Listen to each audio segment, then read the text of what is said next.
When trauma is associated with abuse, there's often an underlying message in the abuse that is something along the lines of, you're not valuable, you're not worth loving, you're not worth protecting, something along those lines. And it's inferred in the pattern of behavior.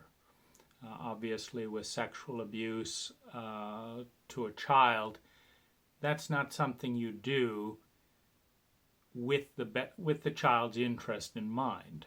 And so if you do it anyway, there's an undercurrent of a message that you don't matter, you're not valuable, I'm more important than you. And it's this underlying message that often does the most damage.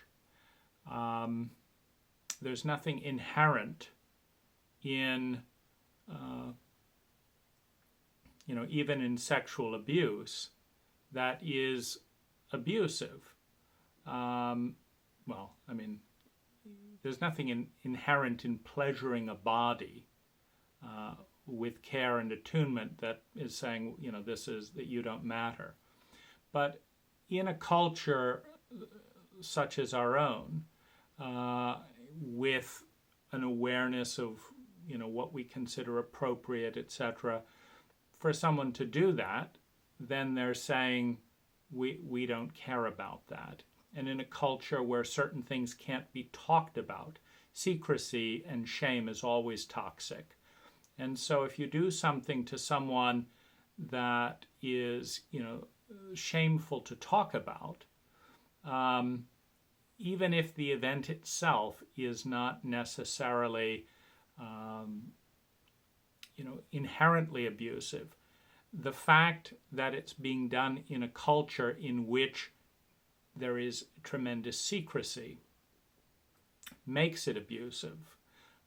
Because if it's a significant event for either person and it can't be talked about without shame, you're basically saying that this part of you, this part of your experience is unspeakable in our culture. And the lack of being able to talk about it in an open framework creates a mask where you cannot fully then be seen and see with a sense of dignity and honor. And so regardless of the event itself, this participation in a veil that we can't talk about this makes it abusive. And in that context of an underlying message of worthlessness or valuelessness, unlovability, you don't matter,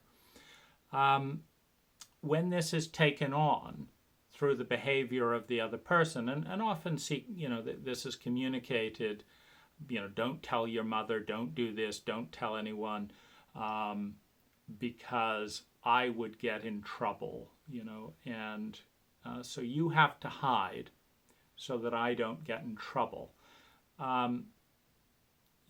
It's not a message of dignity, of value, etc. And so, and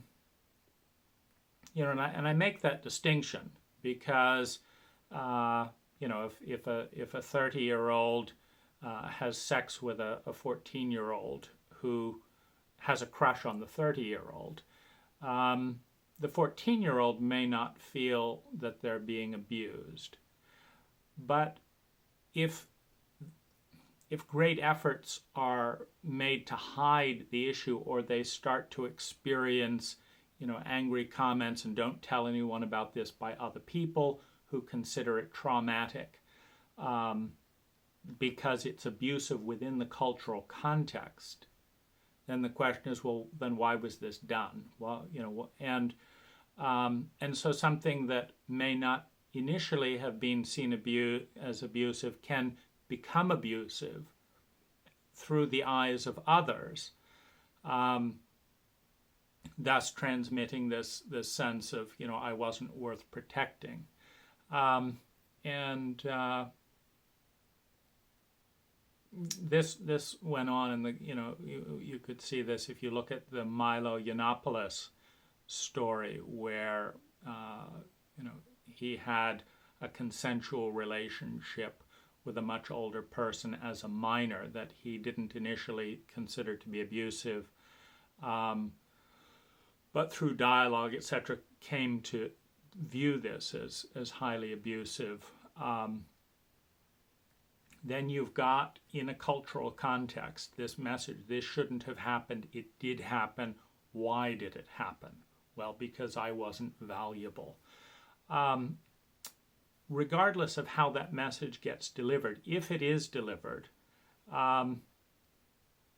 it can lead to artificial states of inadequacy, particularly in a framework where there is shame around the event. Then there becomes a shame around the people involved in the event. Now, when you have what is now a disease, the message, the belief, the feeling, I don't matter, I wasn't important enough, etc., I'm not safe. Now you have,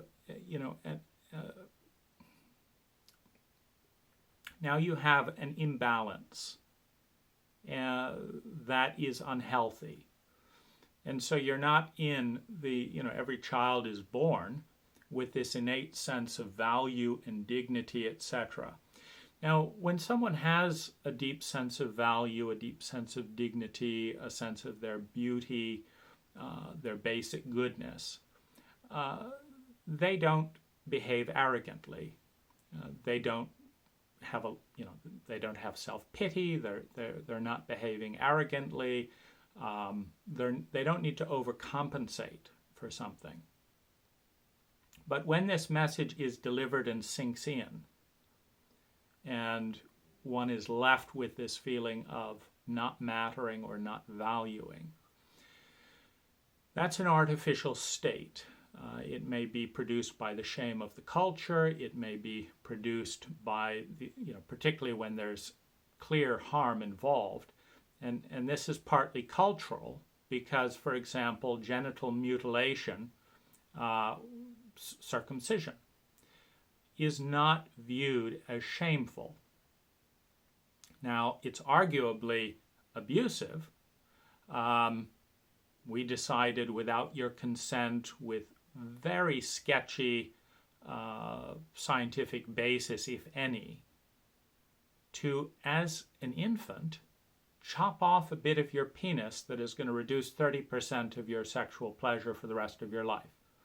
And, we did it for your own good, whatever.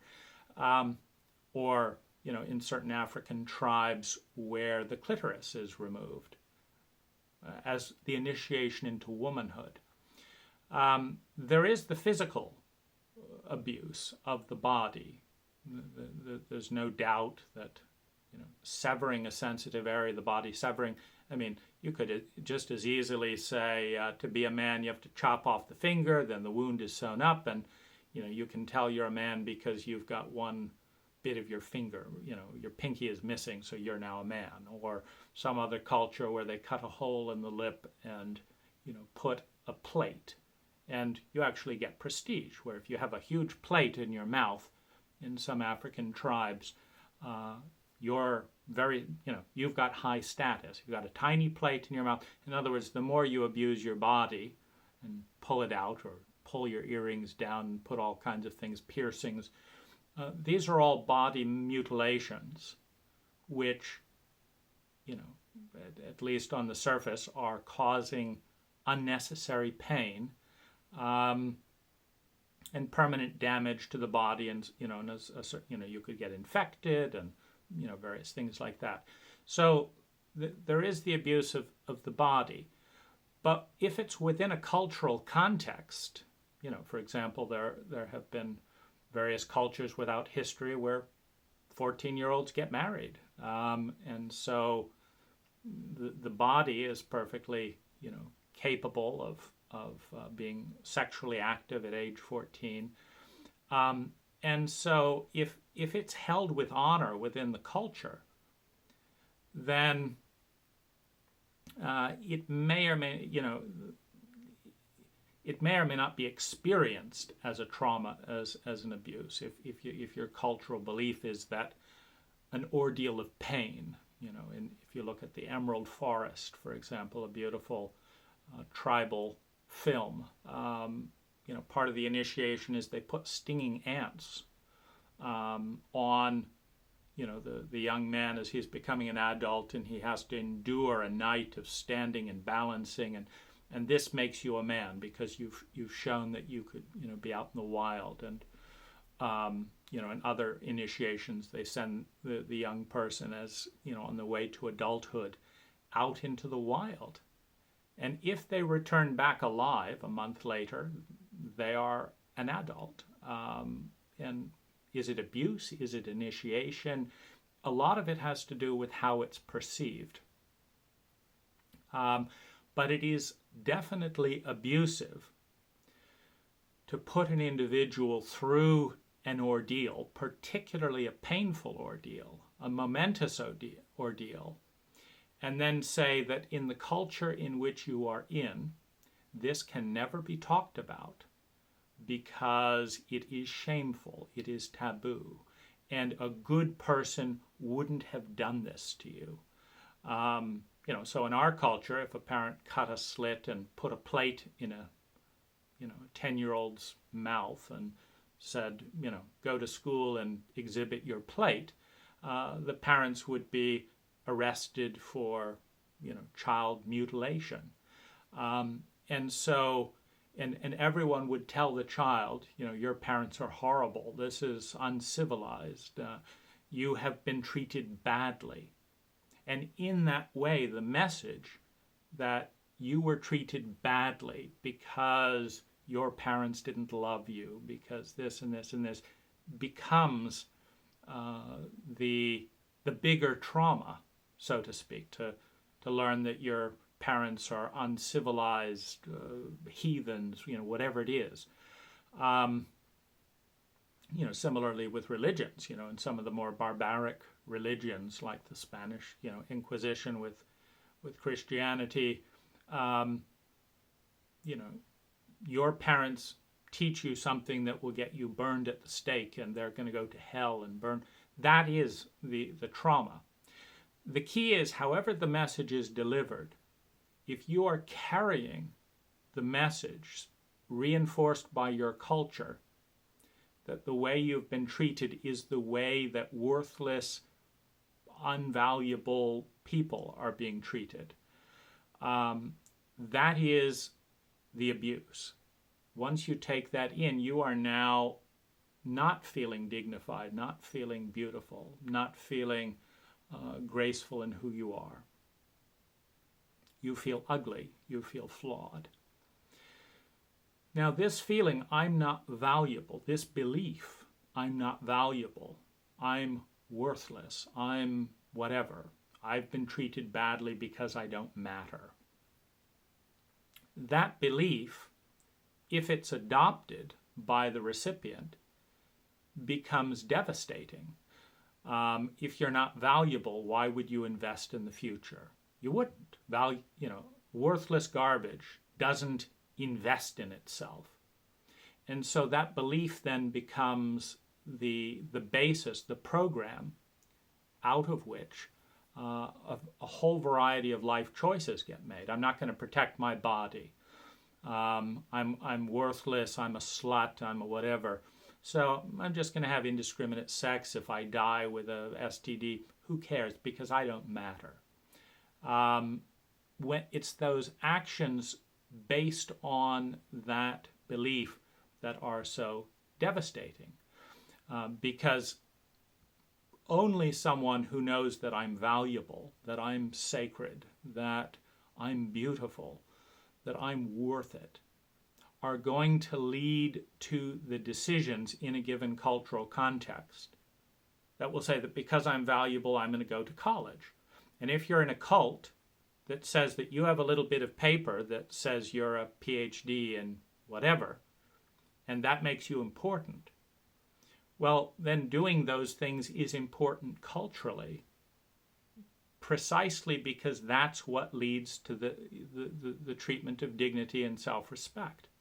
Now, one could argue that a PhD in algebra is useless for most contexts. So why is it important? That doesn't matter as much as the fact that it is. The fact that you are treated well and looked honorably on, some because they've got big plates, others because they've got a bit of paper that said they're a doctorate in whatever, computer science, which they may never use. They may then, go on to, be an artist or something, but this makes them important. It's incredibly important to have a sense of value in order to invest in a future that leads to a continual agreement with you and the people around you that you are valuable. We need love and belonging. We need a sense of self-esteem. And there have been 10,000 cultures in human history that have, defined what is and isn't valuable in a large, degree of frameworks. If you're an Aborigine, your value may be defined by the quality of your dreamscapes. Dreamscapes being a very large part of that culture. And if you cannot participate in the cultural dream, you are not valuable. You're not part of that cult. This is where the abuse lies. Now, if an individual considers, because of the way they've been treated, they're not valuable, they're not lovable, they're not whatever, respectable. We do this with prostitution, for example. So because we've all agreed that prostitutes are worthless, how have we agreed that? Endless jokes, criminality, jeering, hostility. That's not a real, that's just a we have shamed this thing. So now if someone offers you money to have sex, what they're saying is, I see you as someone who's not valuable, because that's what we've agreed as a culture. Now, there could be another culture where prostitution was seen as an incredible gift, an incredible asset, and that the prostitute who is worth the most amount of money is the most valuable person in the culture, and it's not considered infidelity or whatever it is. Then to say, let me give you money for, to be a prostitute is not saying, let me treat you as worthless and subhuman, the way it is, so much in our culture. So culture has an enormous impact in shame. Shame is simply, I've crossed the line, or you've crossed the line with me, that our cult won't speak about, that our cult won't value, that our, that the people around you, if you reveal that you had sex with your daughter, for example, that everyone, would say you are a horrible person, you're a bad person. How could you do that to the daughter? And there's some things, like circumcision. There's a physical basis to call that abuse. I mean, who wants their sexuality cut down? Genital mutilation, and with incest.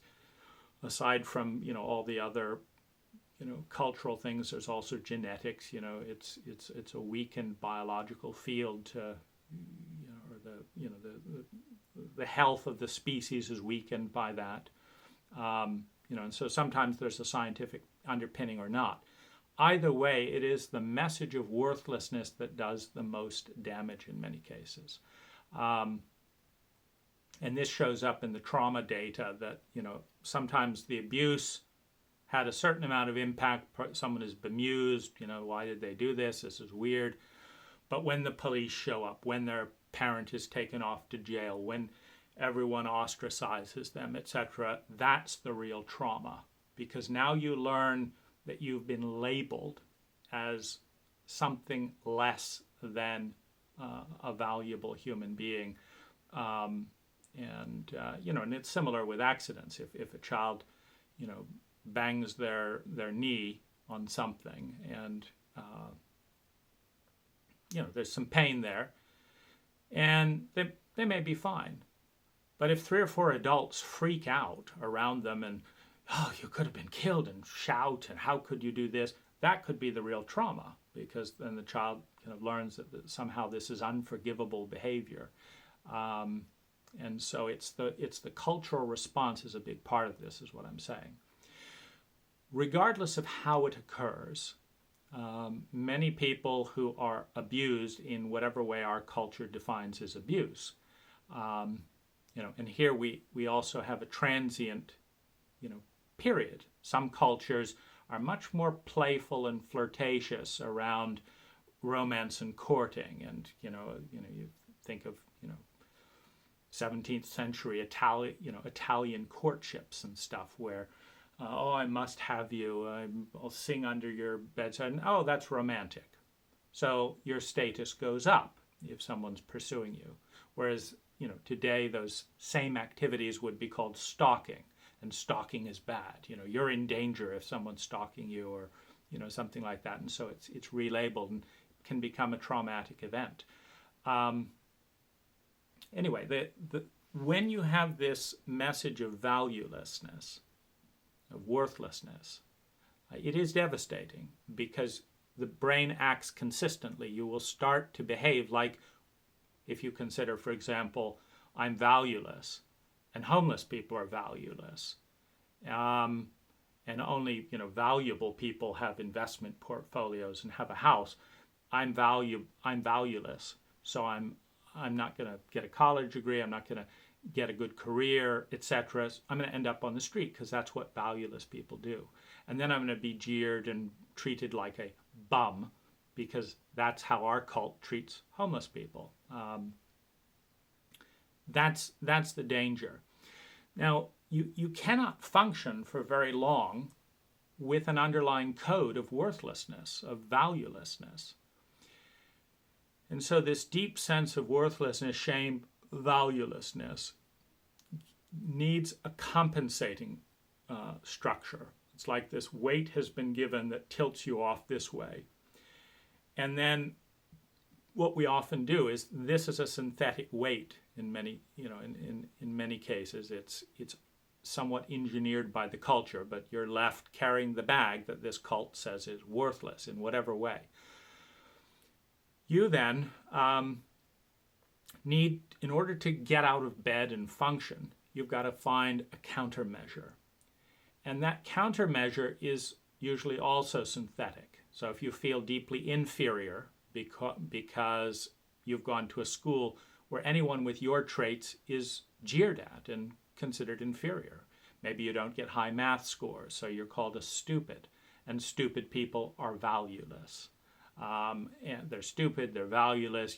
You don't want to end up that. You've got to get an A, because otherwise you'll be valueless. And if you're valueless, this whole family will be valueless. And if the family is valueless, we'll all have shame. And so we're going to tyrannize these children into getting an A. It doesn't matter that you're not going to use algebra. You've got to get an A in it so that we avoid cultural shame. We're the family that has straight A's, or we always go in the military. It doesn't matter. I mean, what's so noble about going off and bombing other countries when you're the world's superpower? It doesn't matter. If that's how value is defined, you've got to fit into that value or carry this feeling, and this leads to in these compensating mechanisms like superiority. I feel inferior, so I'm going to treat everyone as if I'm superior. And in between, I'll have the energy to get out of bed, etc. I feel very small, so I'm going to be incredibly arrogant and domineering. And I feel completely out of control, so I'm going to control everything to manage. I feel helpless, so I'm going to be completely controlling, which often makes other people feel helpless, and that's kind of how the virus spreads. But I noticed from myself, around, after the sexual abuse by a therapist. And there again, it's like how much of this is innate abuse and how much of it is, hearing everyone say, that's horrible, they should never have treated you. Well, then why did they treat me that way? Well, because, you didn't care enough about yourself to find a better therapist. They didn't care enough about you to follow therapeutic ethics, and so there's this sense, I'm small, I'm asked to be a secret. I'm asked to be a dirty secret, a shameful secret, because my therapist is more valuable than me. So I shouldn't tell anyone because they're valuable, I'm not. They didn't treat me valuably. So this becomes then the basis to feel very small, which then, I found myself being more controlling, more dominating, more arrogant to balance that out. But our culture doesn't like arrogance and doesn't like, we have things like control freaks and jerks and all of this. So now I'm feeling valueless again, because, first I'm valueless because of these things. Then I compensate, and be overly, assertive and controlling and all of that to balance that out. But then I get hit with shame again.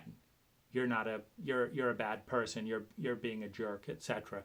So then there's the feeling of smallness again, which how does that balance out to then it needs a new medicine, so to speak, a new coping mechanism. So this is one of the seesaws that often gets unleashed, this endless teetering back and forth between, psychological extremes as a coping mechanism, as a survival mechanism. I think, if you're in this pattern, like I felt ashamed of my arrogance, or what was called arrogance, my coping mechanism to feel that, no, I am valuable. And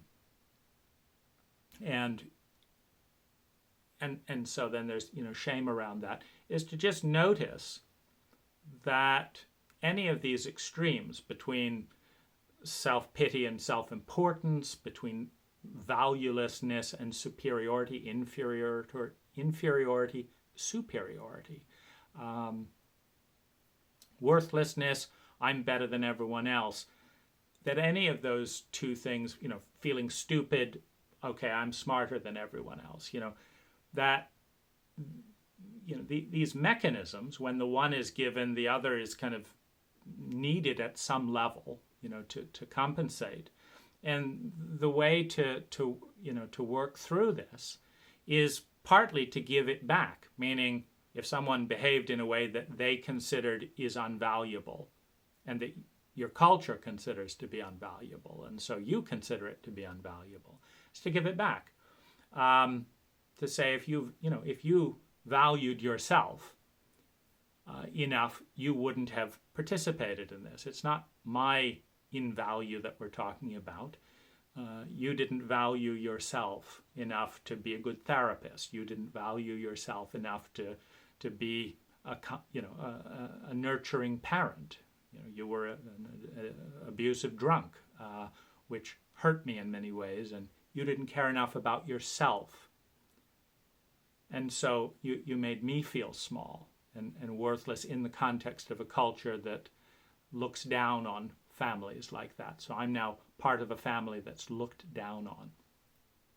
In a chauvinistic culture, in a capitalist culture, you're poor, so you're worthless. So we're not going to spend money on you because you're worthless, because money's more important than you are. That's the toxicity. That's the message. So moving out of this, it's partly to see it for what it is, to understand that it's not personal. A lot of it is cultural. And the real trick is to, in whatever way is your culture is structured, in whatever way your beliefs are structured, to come back to the deepest truth. We are all equally valuable as human beings.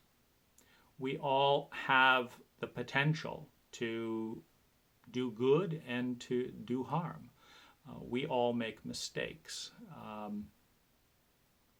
And to come back to that sense of innate value sense. Now, a spirituality of some kind is one of the reliable methods. Some more so than others, because in spirituality, if you believe in original sin and the worthlessness of the whole species, it's not necessarily going to be a healing. But the journey back to centeredness, neither being superior or inferior, is to get in touch with the physics, the larger science of consciousness, the larger science of a species, the larger science of an ecology. That says we are all valuable. I am valuable. I am worthy. I am as valuable as the next human being in my capacity to either do harm or cause well-being for myself and others.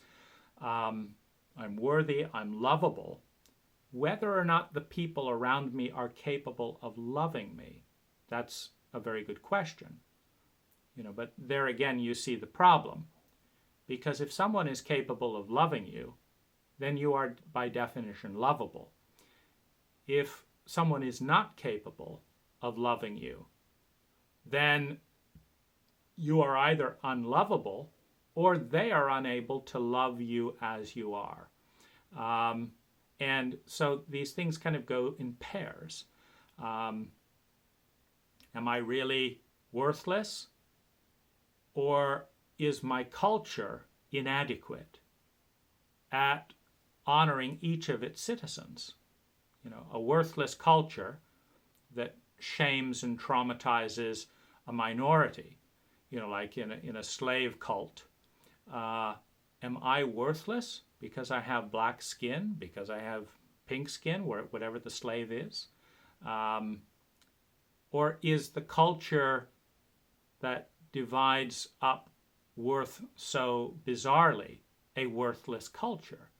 Because they go hand in hand. You can't have a worthless individual without a cult that consists of judging certain people as worthless. Which is worse? Someone considered worthless, or the cult that considers a percentage of its people as worthless? They're about the same on a scientific level if you just look at them neutrally. It's not optimal. If a cult produces people it considers to be worthless, it's a less intelligent and optimal cult than a cult that produces 100% of its people it considers to be worthy. By definition, that is a superior cult. However it goes about that. And so this, it can be an important part of the journey to piece this together, to understand what a coping or an adaptive personality coping mechanism is. It's usually taking one extreme and just doing the opposite. So you're carrying two extremes, and the trick is to bring them back into center. I'm not better than, I'm not less than. I may be a better piano player than this person over here. They may be better at lifting weights, but not as good as piano playing, and I'm not as good at lifting weights. They're a better listener. I'm a better writer. But as an innate human being, we all have value.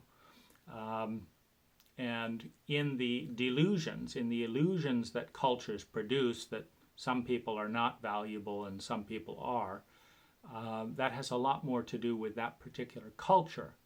That's not to say we will not feel shame, because we have a need for love and belonging. And if we happen to be found or seen on the other side of the line, that this cult is capable of loving, understanding, and belonging, and we are then ostracized and shunned and hated, and homosexuality is a case in point. The Greeks thought it was great. 50s America thought it was terrible. Places in the world you can be put to death. Other places it's considered the height of sophistication, the height of cultural diversity, a blessing. In Thailand, there's absolutely nothing that goes on around homosexuality. People change their sexuality or declare it in a whole variety of ways. There's this thing called ladyboys, and they're treated with tremendous respect. So there's no shame there. In America, the coming out is this big deal because of the shame. That shame is really the responsibility of the cult. And in areas where it's not causing direct harm, and there are many areas that the cult shames that are far less harmful than cutting a bit of someone's penis off or removing a clitoris or sticking a plate in someone's mouth. I mean, what a burden. Running, exercising with a huge plate in your mouth. There are many things that are perfectly fine in a variety of cults that are far more debilitating than being able to love men and women. What a gift. You can fall in love with a man, you can fall in love with a woman. You don't let the superficiality of genitalia to define who you have warm feelings with. And do we really need a world with more hate, or do we need people who can love both genders and bond well with both genders? Science would say, there's a lot of planetary conflict and war because people can't bond with each other, can't respect one another. There's not a lot of planetary war and ecological destructions and chemical warfare because there's too much love in the world. So, scientifically, diversity of love and acceptance is superior. Culturally, we have crazy cults that throw people under the bus for all kinds of bizarre reasons. It used to be fashionable to be fat as a symbol of wealth and prosperity. Now it's a shameful thing. Obviously, at some point, it's obviously bad for health to become obese beyond a certain point. But our cult is pretty perfectionistic around what is and isn't the perfect weight, and everyone should be the same way and all that. All this to say, focus on the core message. Because when you can come back to the deeper truth that you are a valuable human being, that you are a lovable human being, whether or not the people around you are capable of loving you, there are people capable of loving you. It's just not these people. So at the very least, don't take the entire burden on yourself. Because if these people can't love you and you feel unlovable, there's a shared gap in an optimal culture. You feel lovable and treat yourself and others accordingly. And others are capable of loving you and treat you accordingly, and that is a growing culture. And so there's a ritual, there's an important ritualistic process of giving the shame back, the inadequacy back, the worthlessness back, the valuelessness back to the culture that gave it to you, to the, just because you were bullied in a cult that doesn't teach people how to be relationally literate, to partner together, does not mean you are valueless because no one defended you from being bullied, because people shamed you for being bullied. That does not make you a valueless person. If anything, it makes your culture suspect, that it allows that level of violation and then blames it on the victim. But even to a certain extent, if you find yourself in a bullying thing, there's one of these compensating things. Bullies suffer depression, and psychological abuse almost as much as their victims, feeling guilty, feeling shameful, etc. In studies that look at that, because it's unhealthy to allow bullying. It's unhealthy to bully, and it's unhealthy for a culture to stand by and do nothing. If you are feeling inadequate, unlovable, unforgivable, etc., that is a virus running through the cult. And there may be areas where you've caused harm that you feel remorse, that you are sorry, that you've made mistakes, that you were trained to make mistakes. Meaning in a relationally and emotionally illiterate cult, where you go from cradle to grave without learning the science of excellent relationships, maybe you had terrible role models, etc., that is a problem of the culture to resolve, not by blaming its victims, and ultimately not by blaming its perpetrators, but with education, with knowledge, and an awareness that a successful cult helps each of its people come to a sense of value and dignity, which leads them to treat themselves well. And we always treat others ultimately the way we treat ourselves, the way we see ourselves. If I'm a worthless and valueless person, some part of our brain knows we're connected. We're all one species. And so if I'm worthless, so is everyone else, which is one of the reasons why people who feel the most worthless and want to die kill a lot of other people, in a mass shooting or something like that, because they're just giving, I'm worthless, I want to die, but you're like me. You're part of this cult too. And so you're worthless as well. Really valuable people with inner dignity is what I'm getting at, generally treat others with the same respect. And if you haven't been treated with that respect and are coping with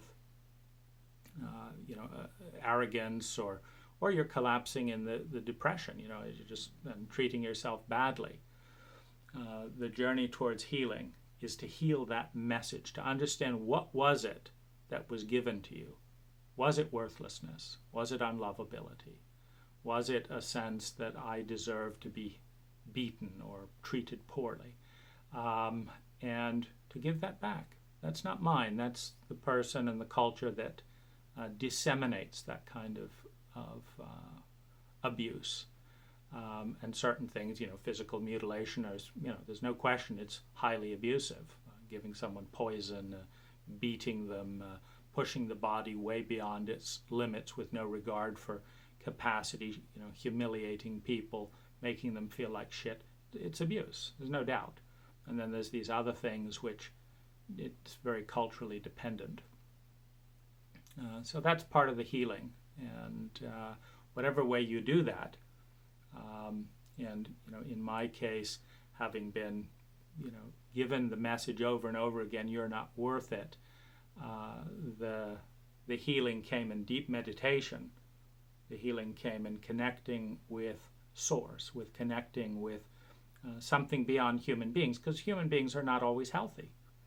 But the nature doesn't treat black people better than or worse than white people. Nature is in many ways more healthy than cultures, and nature has a 5 billion year history of sustainability. There have been 10,000 cults in human history, and most of them are defunct. It's very rare for a cult to last more than a few thousand years, because most of them are flawed. And so if the cult is in other words, suspect your cult and look to how does nature treat you worse because you're bald, or you're a prostitute, or you were abandoned by your parents, or does an apple nourish you just as well as anything else? That's moving towards a more sustainable and intelligent way of looking at things. Now, I've talked about cultural context and physical impact, but there's one thing that is abusive, and in many cases traumatically abusive, that is independent of cultural context. And this is personal freedom, personal autonomy. Every individual has an innate sense, at least at birth. It can be brainwashed, it can be desensitized, it can be intimidated out of us. But every person has a sense of direction and a sense of personal identity. A sense that this is me and this is what I want to do. These are my boundaries in this context. These are my wishes. These are my boundaries. And we have that about everything. I have a sense that it's terribly wrong for the fifth wealthiest county in the United States to have an increasing number of homeless people while making it illegal to build low-cost shelters. I cannot offer a low-cost shelter to the many traumatized homeless people in my town because my local building department forbids it.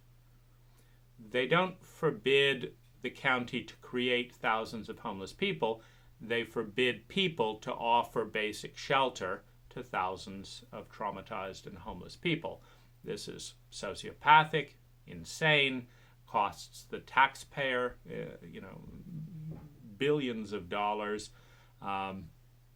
Over time, it doesn't work.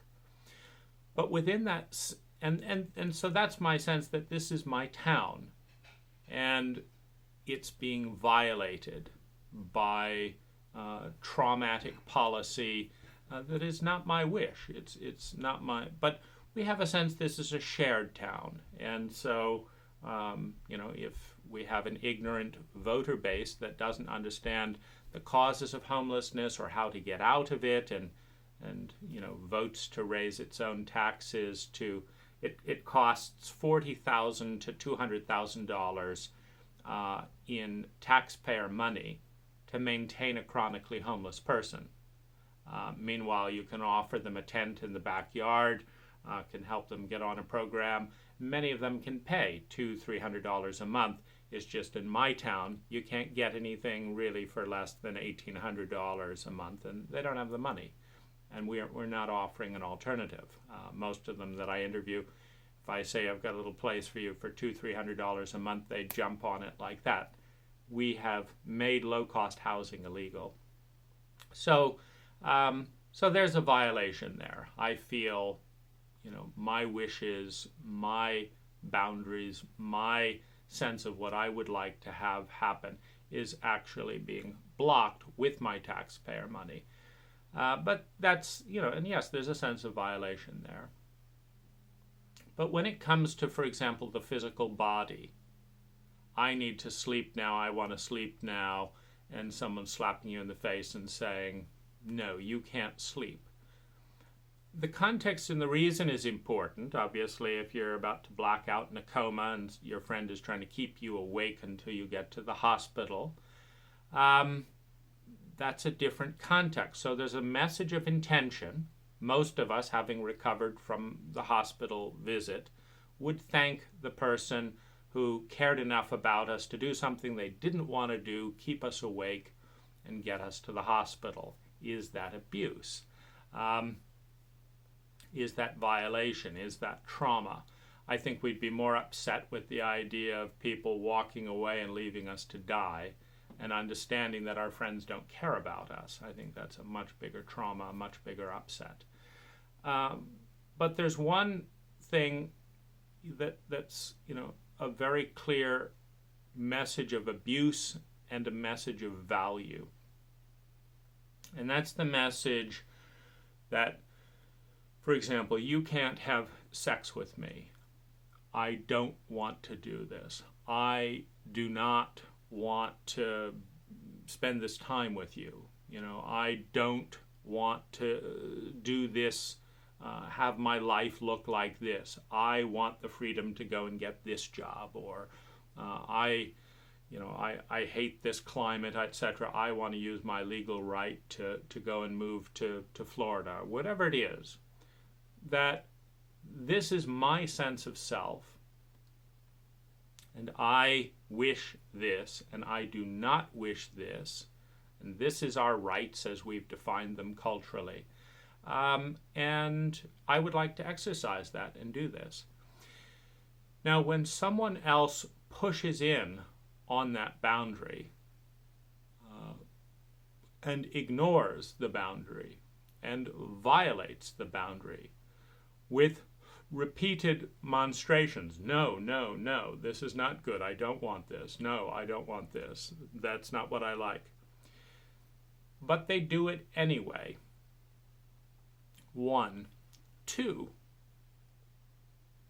When there's an imbalance of power in this dynamic, they're 6'1", we're 4'3", they're 50 years old, we're 5 years old. You have a situation where the boundary can't be protected. This can bring about a sense of helplessness, for example. When you have this sense of imbalance, it exaggerates the violation because it brings with it a sense of helplessness. I know this is wrong. I want this to happen, but I don't want to be killed. I don't want to be shamed and humiliated. I don't want to be beaten for maintaining my own boundary. So maybe I capitulate. I say no. They know I don't want it. Then the next bit of the context is this boundary violation happening for me? Or is it happening for my abuser? Boundary violation, dominance, abuses of power are abusive.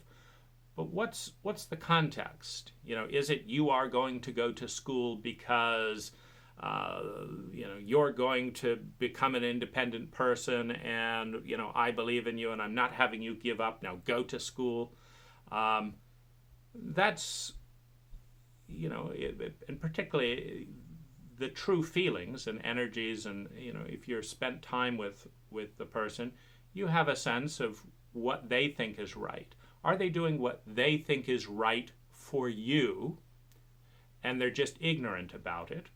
Or are they actually correct? And your boundary, in sense, you've gotten the message that you're worthless, for example, and so you don't want to invest in your future. Dad molested you, kept it secret, brothers beat you up, this and that. You've gotten the message you're worthless, you've given up, but there's someone else in the family, that says, hey, we're not putting up with you giving up, you're worth it. And so the context in the culture is that this is a good thing, whether it is or not. The context in the culture is it's a good thing. The person believes in you, and it's an affirmation of belief, and so you're being pushed towards what is believed or actually is a better future. Then there's a certain amount of message that what you want doesn't matter, but it's a sense that it's for you. Is the message that it's because you are valuable, or is the message it's because you're not valuable? That's an important context. But when your boundaries are violated repeatedly, particularly in a sense of felt helplessness, where I have no other choice because I'm financially dependent. This can be the problem, with financially dependent marriages, for example, where, there's a dominance in size, a dominance around money, a fear of the unknown, but I don't want to do this. This is what's right for me. And the other person is basically saying, I don't care. What you want doesn't matter. You have no choice. I'm doing this because I want it, because this is what I feel like, because I get to make you feel scared, because that's what I do. That's what I feel like. I want you to feel small. I want you to feel like a shit. So I'm going to do it. And I'm going to cross your boundary. And so in that sense, you have a violation of sovereignty of the individual.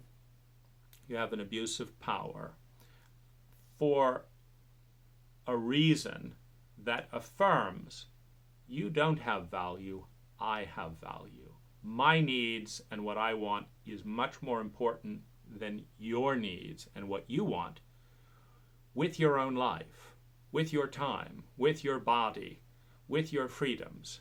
And so I'm going to take these things. I'm going to read your journal just because I want to humiliate you. And I know you don't want me to and have asked me not to. I'm going to violate your body. I'm going to hit you. Of course you don't want to be hit, but I'm going to do that because I can, and and that makes me feel good. Here we have very clear senses of abuse, and the more vertical the relationship, the more one has the status and the other does not within the cult. One. And two, the more clear the message is, it doesn't matter. This is also where, for example, an ardent lover or a creep or a stalker, whatever you want to call it, who's saying, I'm going to use your body. I'm not going to let up. I'm not going to say no for an answer. One. Two, you've got an important job tomorrow at 6 a.m. that's all about your career, but I don't care about that. I don't care about your future. I don't care about your boundary. I don't care about your preference. The only thing I care about is I'm horny. And, oh, well, you lost the career of a lifetime. Sorry. Truly they are. It's like that wasn't their goal. But the message in their behavior is I could give a shit about anything important to you as long as I get what I want. And so I'm not going to honor boundaries. I'm not going to use common sense to say, look, drunken lust for 2 hours versus career of a lifetime. Wow. In this context, I think your need is more important than mine. So it's not just your preference. I actually respect, basic common sense around this. This is a very important kind of subtext because, you may be in a tribe where putting a giant plate in your lip gives you a status symbol. And you may show up as a 12-year-old or whatever to be cut and have a plate put in your lip. And you may feel proud, and everyone around you may clap. You're now a member of the tribe. And it does hurt, and it is a violation of the body, just like piercings or circumcision or anything like that. But it is a free choice, and your status is going up. It's not intended to harm you. Why are people's penis tips cut off? Why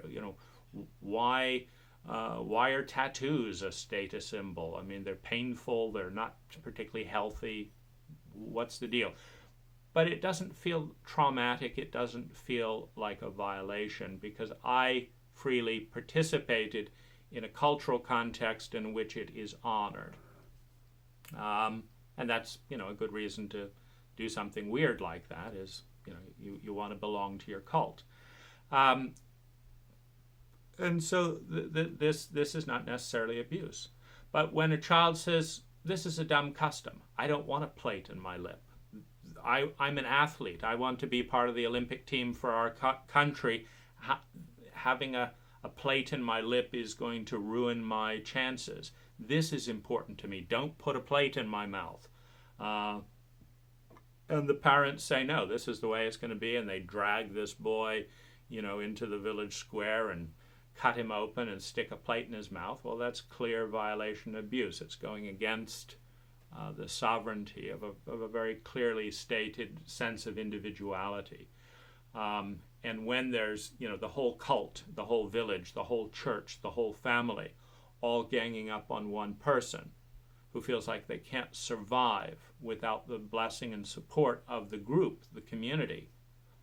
And the only way that they're going to be tolerated is if this massive violation takes place of their own body, of their own personal lifestyle, their sexuality, etc.